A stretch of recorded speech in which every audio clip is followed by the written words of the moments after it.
hospital in El Fasher by the paramilitary rapid support forces.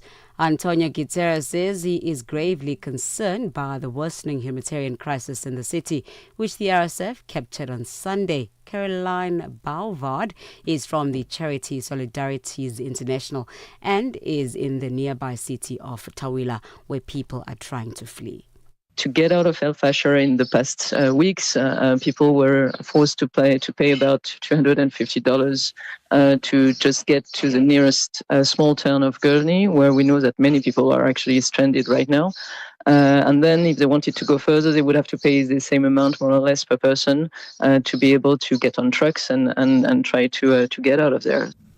Pressure is mounting on South Africa's President Cyril Ramaphosa to trim his cabinet and do away with deputy ministers.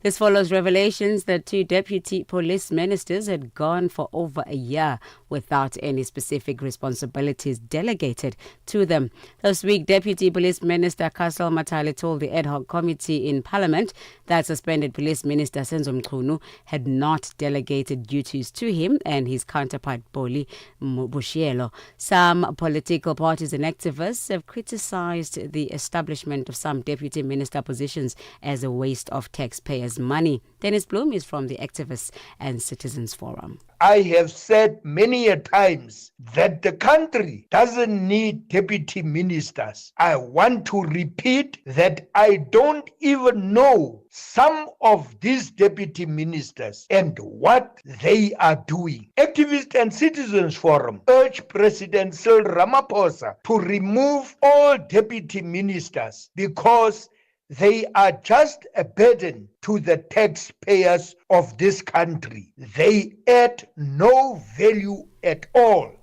And lastly, the Kremlin says the U.S. has not notified Russia of its intention to conduct nuclear weapon testing. Earlier, President Donald Trump said he had ordered the Pentagon to resume such tests on what he described as an equal basis with other nuclear powers. Moscow recently carried out trials of 2 nuclear-capable missiles, but the Kremlin spokesperson Dmitry Peskov denied that these were nuclear tests. President Trump mentioned in his statement that other countries are engaged in testing nuclear weapons.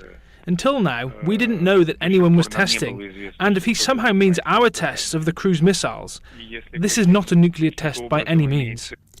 Recapping on your top stories, Cameroon opposition leader Issa Chiroma Bakary has vowed to fight until what he calls the final victory over President Paul Biya. Bakary's supporters took to the streets again in Douala today, and he has called for continued protests to continue tomorrow. Channel Africa News, I am Onele Tsinzi. SABC News,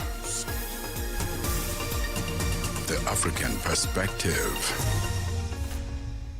And coming up in your sports news this hour, CAF launches media rights tender for CAF interclub competitions in the sub-Saharan Africa, while Cricket Australia reports $7 million loss despite a bumper India series. Details coming up at 4:30. Connecting Africa to the world. Africa in Business with Thami Ngubeni brings you the latest insights on Africa's economy. It is exactly 8 minutes after 4 p.m. Central African time. A very good afternoon to you, Africa. We will be having our usual G20 feature, which we bring you every single Thursday. And this afternoon, we'll focus on the second Global Tipping Points report, which has been released. It releases some rather concerning information as far as climate change is concerned and the increased vulnerability of the world's energy resources. We've seen an increase in mortality of warm water coral reefs and all the organisms that live in there. We'll be focusing this afternoon on climate, energy and sustainable finance network that the ACG20 states have been looking at. Also, women leadership under the focus as we look at the International Women Forum. It's a global cornerstone conference taking place first week of November. That's the 5th to the 7th of November in Cape Town, South Africa.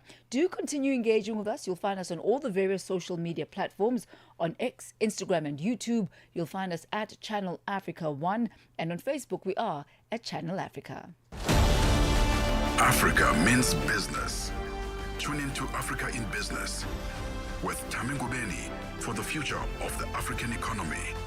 Channel Africa, the African perspective. We start here this afternoon with Pick n Pay's Chief Executive Officer, Sean Summers. Now, he has raised some serious concerns about South Africa's rapidly growing online gambling industry, warning that it is, I quote, out of control. He says tens of billions of rands are being drained from the local economy, and that, he says, is money that could otherwise support jobs as well as small businesses. Speaking at an investor presentation, Summers urged the government to consider banning the marketing and advertising of online gambling. Channel Africa's economics reporter, Innocent Samosa, has more. South Africa's online gambling industry has generated approximately $4 billion in revenue in the last year. But what does this say about South Africa and its people? The National Gambling Board Acting CEO, Lungile Dukwana. Well, you can interpret it in many ways. Obviously, economically or money-wise, it makes sense in terms of that there have been a notable increase in relation to what we refer to as the gross gambling revenue, as well as on the part of our gambling turnover. It is a good thing on the economic part. But I think that one of the biggest responsibilities we have is that whilst the economy may be doing well, we must make sure that the well-being of its people is not compromised.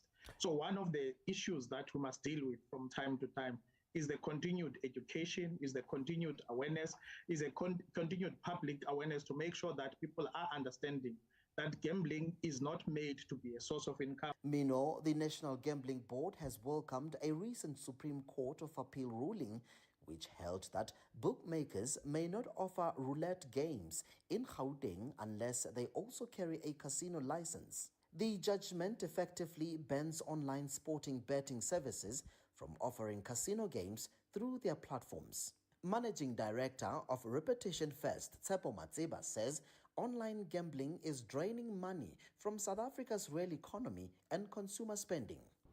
Online gambling is taking a lot of money out of the South African economy, and that's money that should be helping local businesses and help us to create jobs. So when people spend their money betting online, that money doesn't go to local shops, taxis, or service providers. Most of these gambling websites are based overseas, so it profits don't stay in South Africa. They leave the country instead of helping our own economy grow. The sad part is that many people lose this money, and those who do so are those who cannot afford to lose this money. So in a sense, online gambling looks like fun, but it's quietly pulling billions out of our economy. He says banning gambling advertisement could be a positive step in the long run. So if gambling advertising is banned, it will reduce income for some media companies, websites, and influencers who promote these brands. But that's the short-term pain. In the long run, it will protect more families from financial stress and debt that they cannot afford. Other countries such as Italy and Spain have already done this. They still have a strong media industries, and they've just replaced gambling ads with more positive ones, such as campaigns that promote saving, education, or responsible entertainment. So it is better to lose a bit of advertising revenue than to lose billions to gambling harm. Could higher taxes and tighter regulation on online gambling help redirect funds into productive sectors? Matseba explains. In terms of taxes, yes, absolutely. Higher taxes and tighter rules on online gambling can help South Africa. If government increases taxes on online gambling and make sure all betting sites are licensed locally, more money can be used to help people, for example, funding skills training, education, and creating youth jobs. For Channel Africa News, I'm Innocent Samos in Johannesburg. Stay ahead with Africa in Business, where Thami Ngubeni unpacks your go-to source for Africa's economic trends and development.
G20 in Africa, exclusive to Channel Africa and SAFM, championing Africa through solidarity, equality, and sustainability.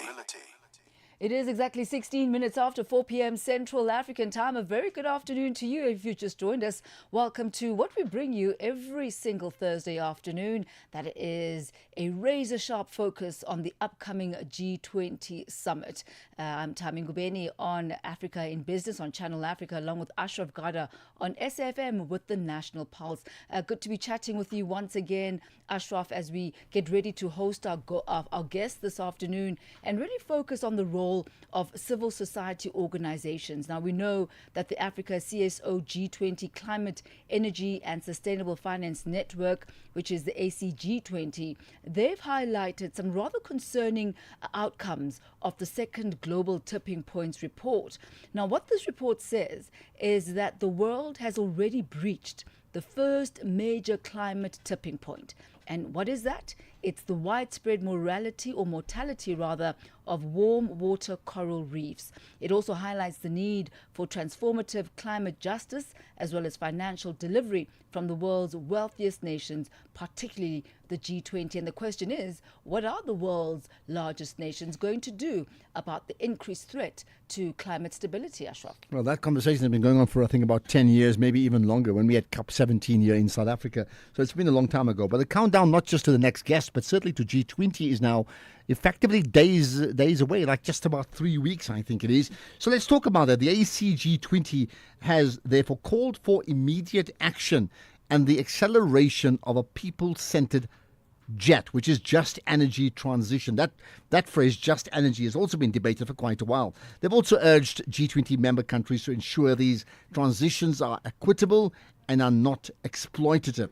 So what does all this mean? Let's find out more. We're joined on the line by Kuda Majonjo, a just transition advisor at PowerShift Africa, which is one of the bodies that makes up the Africa CSO G20. It's all rather confusing, I get that. The G20 Climate, Energy and Sustainable Finance Network that makes up ACG 20. So that first things first, much appreciate your time, Kuda. Firstly, so we've touched on it already. There's been this 20-year G20 cycle, right? So what do you feel with regard specifically around climate change and climate finance? To what degree has G20 lived up to commitments made within the various G20 events and then actual action thereafter? Thanks for having me, first of all, and my apologies for the tongue twister that is our name, but ACG20 is just perfect. And just responding to your question, I think that's the most shocking part about this is that it's still taking us 20 years for us to get adequate climate financing, and we were hoping that with the G20 being hosted in South Africa, of course, with the rest of the African continent, there will be a change of dynamics in terms of seriousness around the importance of climate financing, but that has not come through. We're still relying essentially on private sector to lead the way instead of getting quality public financing from the global north countries, who we do know have quite substantial funding and amounts to actually support the globe in this transition, but they're not willing to do that. And I mean, it goes against the whole principle of the polluter pays, right? We know that the main reason most of the global north is developed is because they used all these things that we now know that are very detrimental to our health.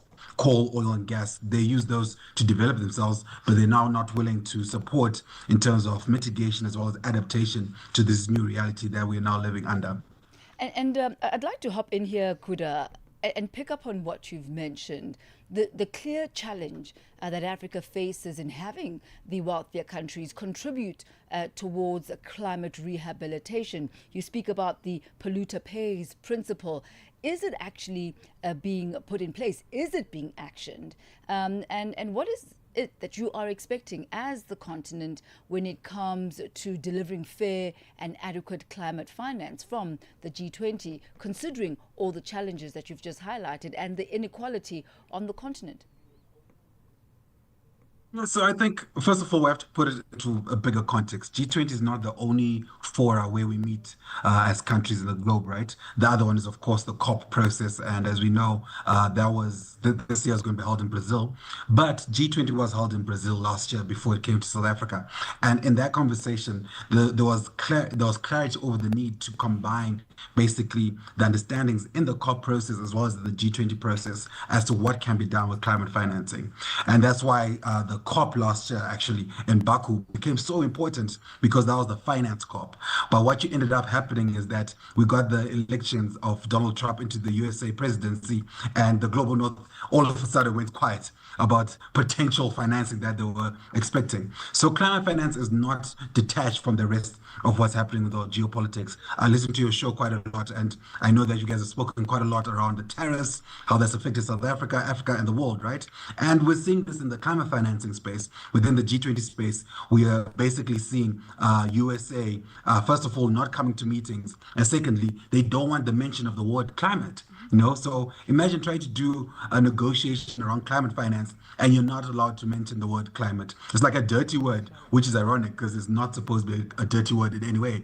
So that's the challenge we have here, that the geopolitics of the world, primarily USA, have totally flipped the script in terms of the prioritization of this. Unfortunately, we're not seeing, for example, Europe trying to stand up against the USA. So what you then have, you're seeing the global south, and that's Latin America, that's India, really trying to keep this momentum alive to say that we'll not stop talking about this even though you're uncomfortable about it. So unfortunately, that's the situation we're in. So we're facing a situation, and I think it's sad that G20 South Africa is basically trying to deal with protecting what has already been decided on and not getting into those nitty-gritties as to how much actually will be going through the bank.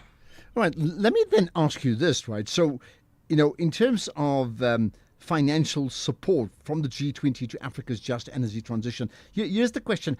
To what degree is G20 able to support it? And have they done so? And what do you think, what are your expectations for that to happen now?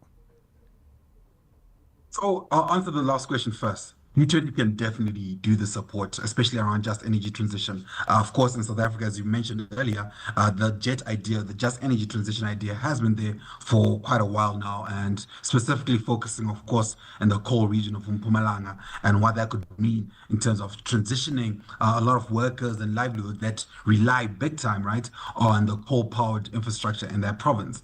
So it was not as if the JET idea came from Norway.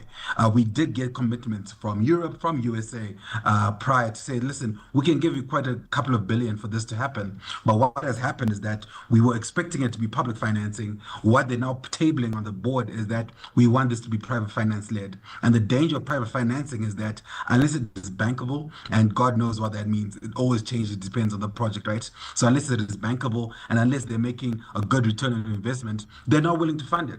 So that's the challenge we're having here. They'll tell you that the financing is there, but it's from private financing. But private financing will then tell you that it is not bankable to basically support the coal miner in Mpumalanga to reskill themselves from being a coal miner to, for example, being a solar technician. So that's the danger that we're currently having, that we're not essentially having public financing, which goes to the basic core needs of this transition being the main source of financing, and we end up with the danger of not actually receiving the results. And I'll finish on this point. That JETP that South Africa signed up to, that was supposed to be a hallmark of the G20 process over the last couple of years, about 500 million USD has come through, but it's all been loan backed. So they've all been loans, no grants. And that's basically the danger of what we're having here, that the G20 process that could potentially have done the right things is currently not doing that.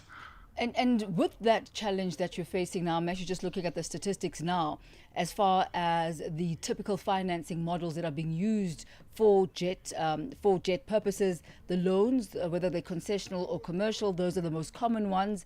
And the majority of the JET deals are structured in this way. Then there are grants, the equity investments, and then guarantees and risk instruments.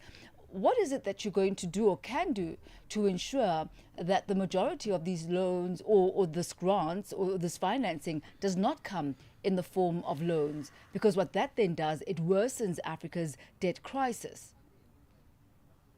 Yes, and I think that's what we are doing as ACG20, as the coalition of over 80 civil society organizations, to say that effectively loan money is just as bad as no money. So what can we do as an alternative? one of the big ideas that have been coming through is to basically argue what can we do for ourselves as we wait for the change of the geopolitics. So there is quite a substantial amount of public financing that's possible from the continent.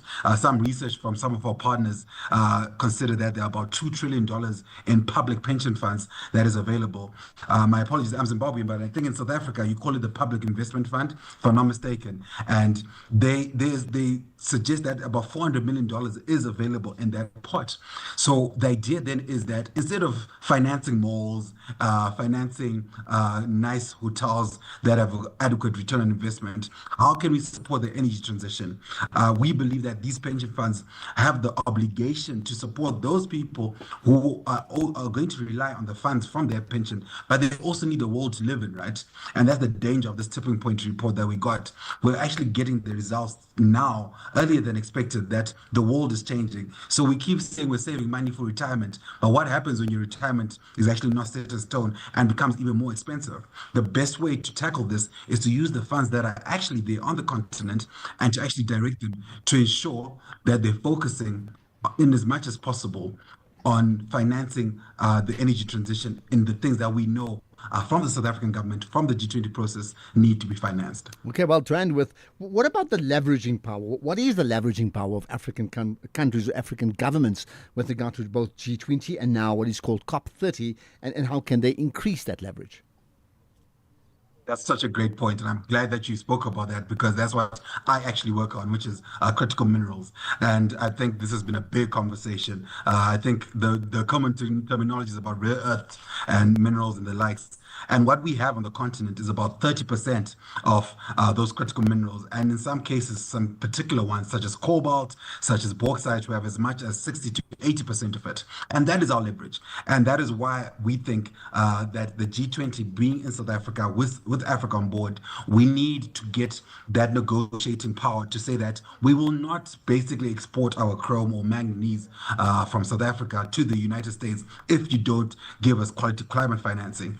Recently, just yesterday, we saw China basically standing tall against USA and say, you won't get a single rare earth mineral unless you change your trade tariffs back. And they got what they wanted. They got a concession. We need, through this G20 process, which is all what it's about, right? It's a negotiation. We need the African countries who do have these minerals to stand with South Africa and basically say that unless we get the quality climate financing, you will not getting any single ore of these critical minerals. Unfortunately, we've not done enough of that, but it's an ongoing process. And I think at least we're now getting this idea that we do have leverage. We have something to offer to the world that we can hold back until we get what we need.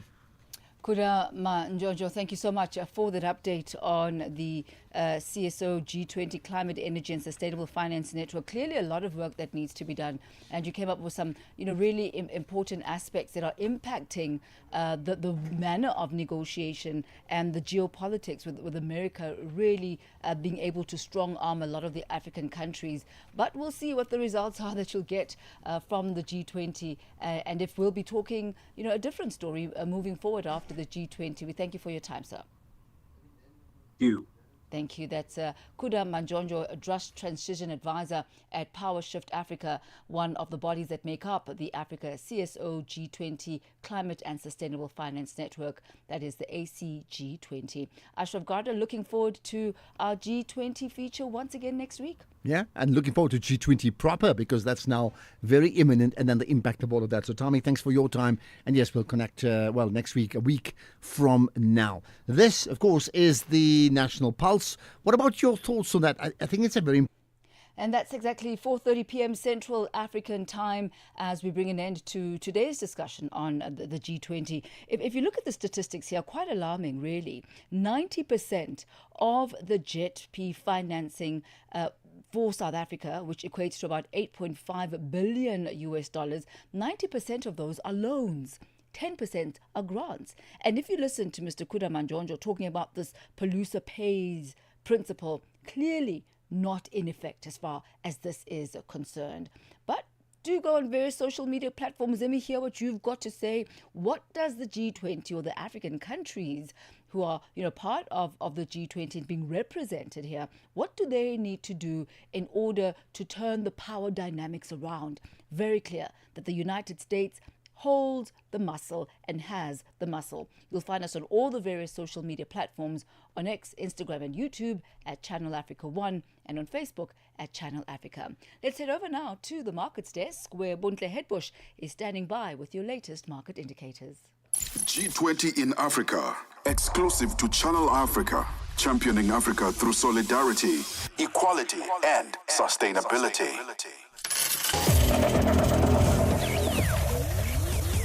Business news on Channel Africa, the African perspective. Thanks, Thami. Good afternoon. And our final look at the indicators this afternoon. $1 is trading at 17 Rand 14 cents in South Africa. In Botswana, it's trading at 13 Pula 87. In Namibia, it's at 17 Namibian dollars 14. The Zambian kwacha is trading at 21 kwacha 95. In Kenya, the dollar is trading at 128 shilling 37. Ethiopia, 152 birr 38. In Uganda, 3,451 shilling. And in Tanzania, it's at 2,450 shilling. $1 in Nigeria is trading at 1,452 naira this afternoon. In Egypt, the dollar is trading at 47 Egyptian pound 29. Tunisia, it's trading at 2 dinar 92. In Algeria at 129 dinar 12. In Morocco, the dollar will cost you 9 dirham 14. In Angola, the dollar is trading at 912 kwanza, while the Congolese franc is trading at 2,200 to the US dollar this afternoon. Looking at commodities, gold is trading at $4,010 per ounce. It's breached that $4,000 mark once again. Platinum at $1,588 per ounce, while Brent crude oil is at $64.33 a barrel. And those are your indicators. For any business stories you'd like to share with us, please send an email to newsroom@channelafrica.co.za or give us a call on +2711 714 4459. For Channel Africa Business, I am Bontle Hedbush. Business news on Channel Africa, the African perspective. And over now to the sports desk, where Mosibudi Makura is standing by with the latest from the business of sport. Sports on Channel Africa, the African perspective. Thank you so much, Thami. A very good afternoon from the sports desk. The Confederation of African Football, CAF, have launched a tender process for the media rights of the CAF Interclub competitions, the Total Energies CAF Champions League, as well as the Total Energies CAF Confederation Cup 2025-2026 season. So the tender, which also includes the Total Energies CAF Super Cup 2026, as well as the CAF Women's Champions League 2026, would close on Monday, the 10th of November. So the CAF Interclub competitions recorded a 35% increase in TV audiences in sub-Saharan Africa during the previous season, while North Africa as well as the MENA region continued to drive global demand over 40% audience reach.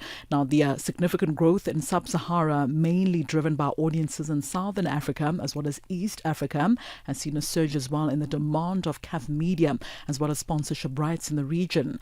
The CAF Interclub media rights tender will include English-speaking markets in sub-Saharan Africa as well as the rest of the world territories. Further afield now, Real Madrid will see compensation from UEFA after Spanish court dismissed appeals filed by a European soccer governing body against a ruling that said the governing body breached EU competition law when it blocked plans for a breakaway Super League. So on Wednesday, the Madrid Provincial Court dismissed the appeals that were also filed by the Spanish League as well as the National Soccer Federation. The Court of Justice of the European Union had decided in December of 2023 that rules existing in 2021 used by soccer governing body UEFA as well as FIFA to block the Super League acted contrary to EU law and abused their market dominance. Madrid said in a statement it was delighted with the ruling, adding it pens the way to claim a substantial damages that were suffered by the club. The court verdict comes 4.5 years after the breakaway Super League project collapsed within 48 hours of being launched by 12 clubs in Spain, Italy as well as England, amid a fierce backlash by fans as well as lawmakers. Well, Sheffield United, should I say, captain Barry Banan says it has been a huge relief since the club went into administration just last week. The Owls were placed in the hands of insolvency firm Begbie's Trinor on Friday, bringing in an end to the troubled as well as controversial ownership of Dejon Chancery. Now, the club's financial problems under the Thai businessman who bought the club back in 2015 reached crisis point in the European summer, with the club placed under various embargoes by the English Football League amid tax debts as well as failing to pay players and staff on time. Yeah, of course, because we know at least now everything is being done for that to happen. Do you know what I mean? If we know the fans are doing everything they can, we're doing everything we can, and the administrators are doing everything they can to make sure all bills are paid, all players and staff are paid. So that's all we can ask for. On to some cricket news now. Cricket Australia announced a net deficit of $7.34 million for the 2024-2025 financial year earlier on today, with a steep increase in cost offsetting a jump in revenue from hosting the Border Gavaskar series against powerhouse India. So Cricket Australia said in its annual general meeting that the total revenue increased by $52.2 million from the previous year to $460.7 million, predominantly driven by a new domestic media deal as well as match revenue from the 5-test series against India. Now, expenses increased by $28.1 million, which also included marketing costs for the India series as well as the funding 70 extra days of touring for the national teams. However, distributions to Cricket Australia's member states as well as territories barely moved, rising by $810,000 from the previous year of $128.9 million. So member state Cricket Victoria condemned Cricket Australia for the annual loss, saying the governing body had delivered little financial improvement despite significant and costly reviews. Now, Cricket Australia CEO Todd Greenberg said the outlook for 2025-2026 was positive, with Australia to host England in a 5-test Ashes series starting in Perth on the 21st of November. He also said Cricket Australia are forecasting a sharp lift in commercial as well as sponsorship revenue from $69 million to $90 million in the coming year. With that, to conclude your sports news this afternoon on Channel Africa. For any sports stories you'd like to share with us, remember to send us an email to newsroom@channelafrica.co.za. Give us a call as well on +27 11714 4459. For Channel Africa Sport, I am Musibudi Makura. Sports on Channel Africa. The African perspective. Africa means business. Tune into Africa in Business with Thami Ngubeni for the future of the African economy. Channel Africa, the African perspective. It is exactly 4:39 Central African Time. Thank you very much to Musibudi Makura there with the latest from the business of sport, as well as Buntle Hedbush for the latest from the markets.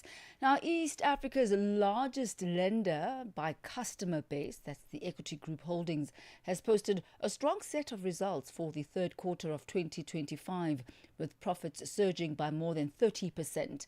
The group attributes the growth to its diversified operations across banking, insurance, as well as technology. Daniel Ominde reports from Nairobi. Equity Group Holdings, one of East and Central Africa's largest financial institutions, has reported a net profit of $418.7 million for the 9 months ending 30th September 2025, a 32% increase from the same period last year. Group CEO and Managing Director Dr. James Mwangi attributed the strong performance to diversified revenue streams, improved operational efficiencies, and a robust recovery in the Kenyan banking business. Dr. Mwangi added that a stable macroeconomic environment across the 6 markets where equity operates also supported the group's solid earnings growth. We are excited that the countries again we are in make it to the 15 top economies. If you look at Kenya as the number 6 largest economy, we look at Ethiopia, we look at Tanzania, we look at DRC, we look at Cameroon. What does it mean? It means majority of the economies we are in are some of the largest economies on the African continent. They form a bloc, the East African community. So when you look the net trade of the East African economy, it's what it is because it's big economies. Look at what Kenya has done. Everything is green and everything is looking up. The improvement in reducing loss has seen Kenya transform itself from revenue. Efficiency has increased its revenue by 22%. It has increased its non-funded income by 12%. And you can see efficiency ratios. The group operates through its banking, insurance, and technology divisions, underscoring its diversified business model. News of the strong third quarter performance sent Equity Group's shares soaring to an all-time high of $0.5 on the Nairobi Securities Exchange. Daniel Ominde for Africa in Business from Nairobi. Africa in Business on Channel Africa. It is exactly 4:42 Central African time, bringing our focus now back to South Africa. It is going to be the venue for the upcoming International Women's Forum, the IWF Global Cornerstone Conference. The focus is all around women's leadership in times of shifting geopolitical landscape and artificial intelligence. This will be the theme that's under the spotlight. This conference will be taking place from the 5th to the 7th of November in Cape Town, South Africa. It is a conference that's set to take place under the theme Ubuntu, I am because we are, and it will highlight collaboration, shared humanity, as well as resilience. These are the essential principles for addressing today's complex global challenges. To break this down further for us, we're joined by Irene Shanley, Cornerstone Conference co-chair. A very good afternoon to you, Irene. Good to have you with us on Africa in Business. Welcome.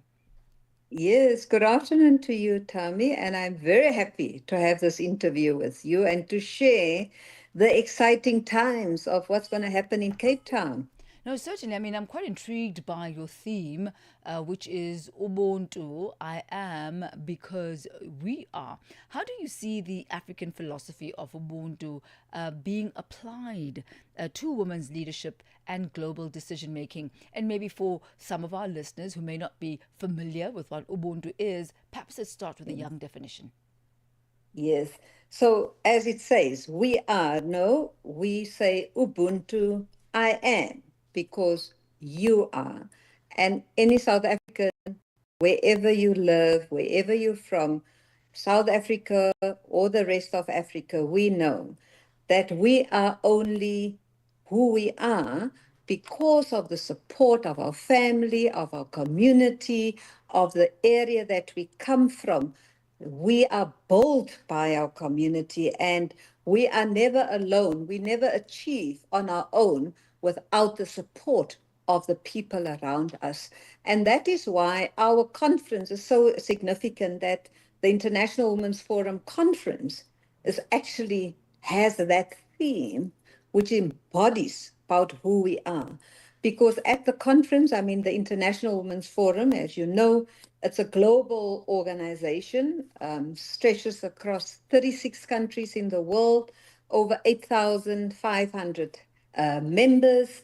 And these are all preeminent women. Some were former presidents, others are CEOs of companies, directors, academia, scientists, Nobel Prize winners.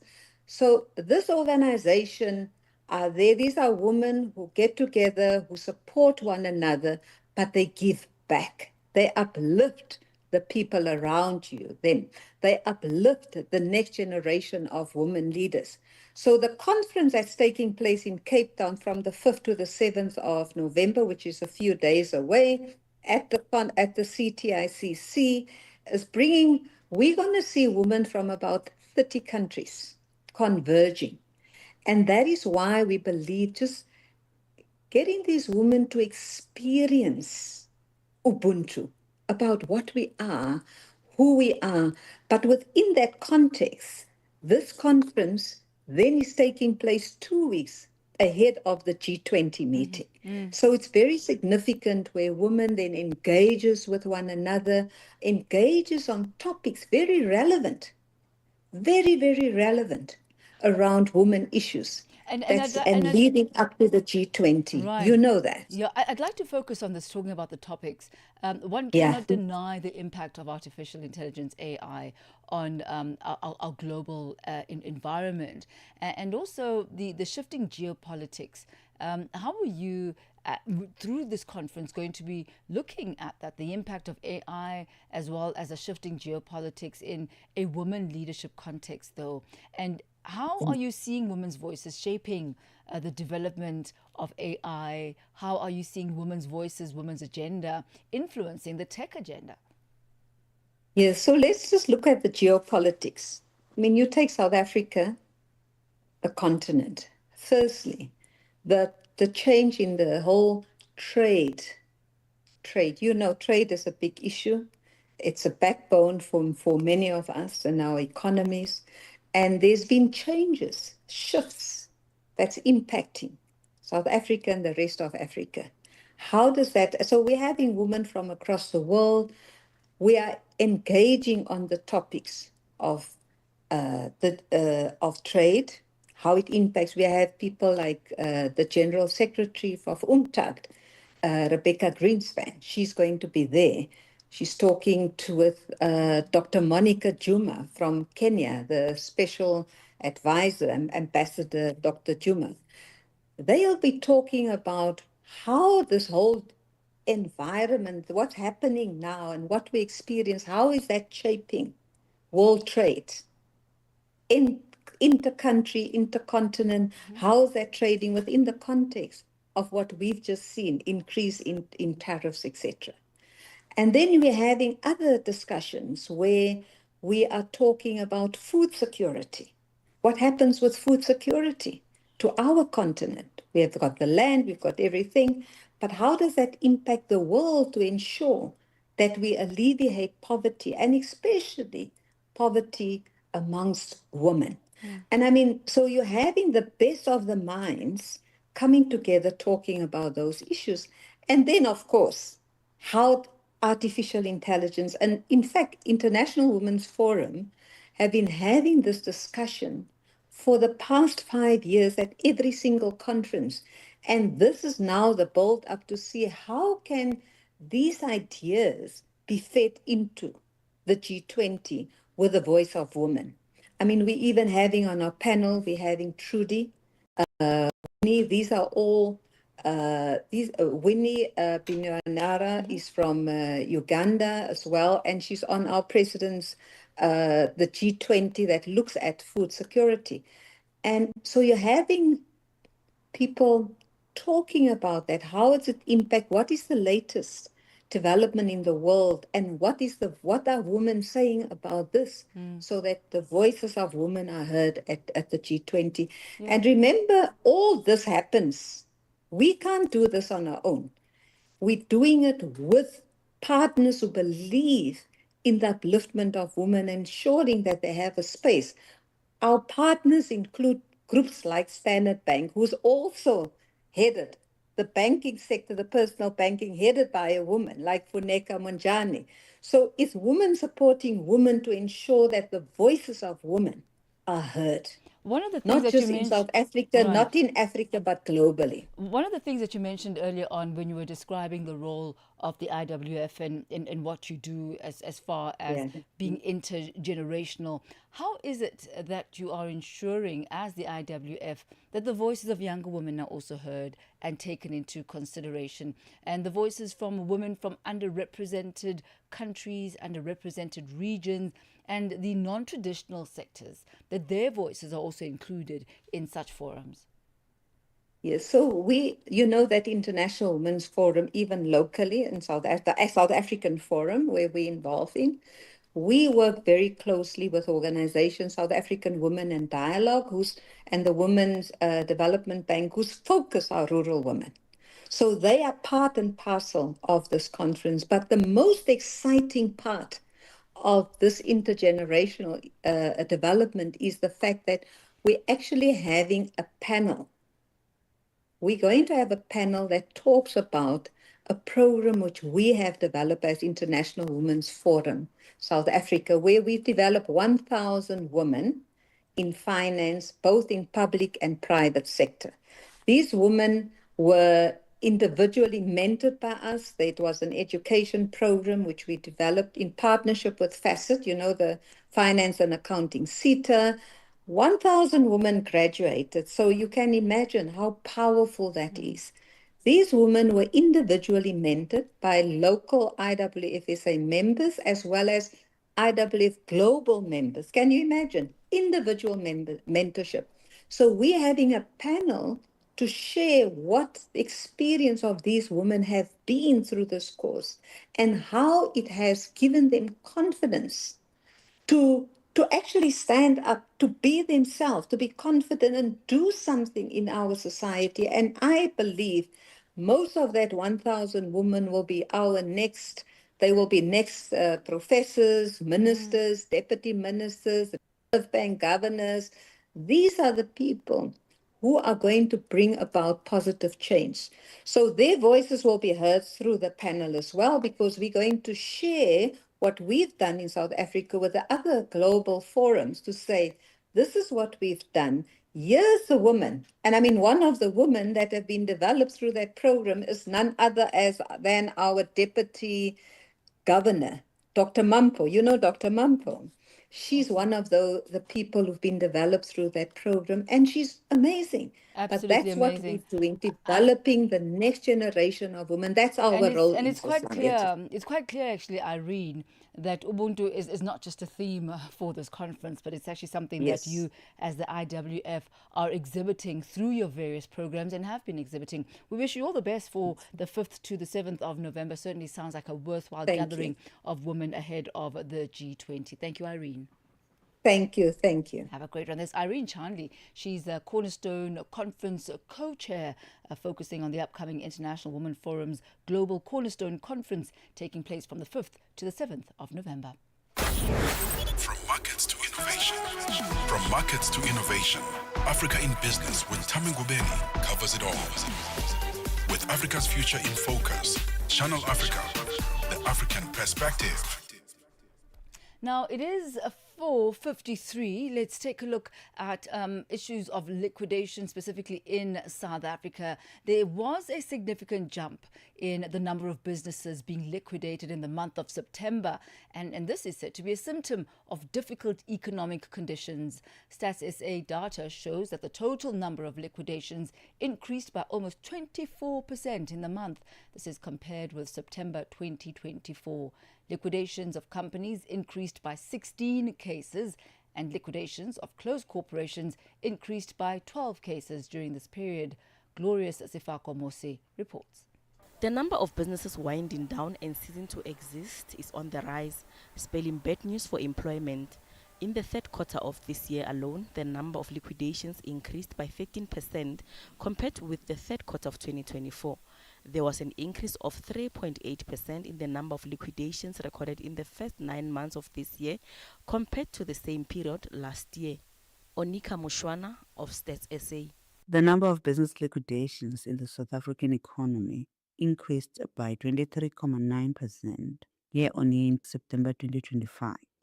This represents a rise of 28 liquidations from a total of 117 in September 2024 to 145 in September 2025. The 145 liquidations recorded in September 2025 included 20 compulsory liquidations and 125 voluntary liquidations.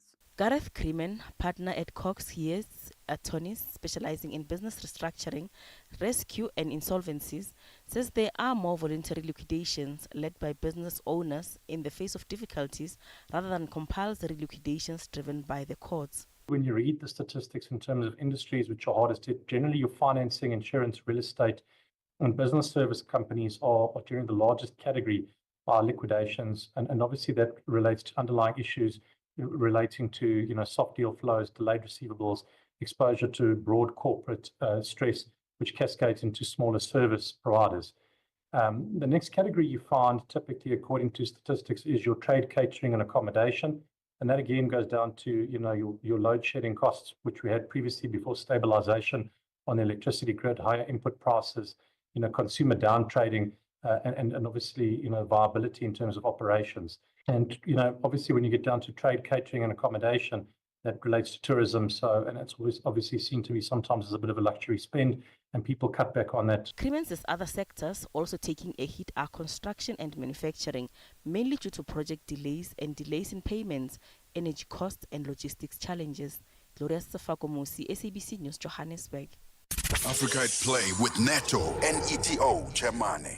I've witnessed something fresh, something exciting, and something very inspirational from the president of the country, William Ruto. Whenever athletes are performing to their best level, he always comes on board to reward those athletes, be it football, be it athletics, and not leaving it up to the sport ministry. The president realizes that sports is a business, and for that reason, he also reduces the number of people who are jobless, because sports now is such a serious business, and for that reason, commercialization of sport is a major way of improving or increasing employment opportunities for the young people, and that is why the president has been very persistent in trying as much as possible to inspire more sports personalities to reduce the baggage of the people who are struggling to get job opportunities in the country among the young people. Francis FM Mutegi, our correspondent from East Africa in Nairobi, Kenya.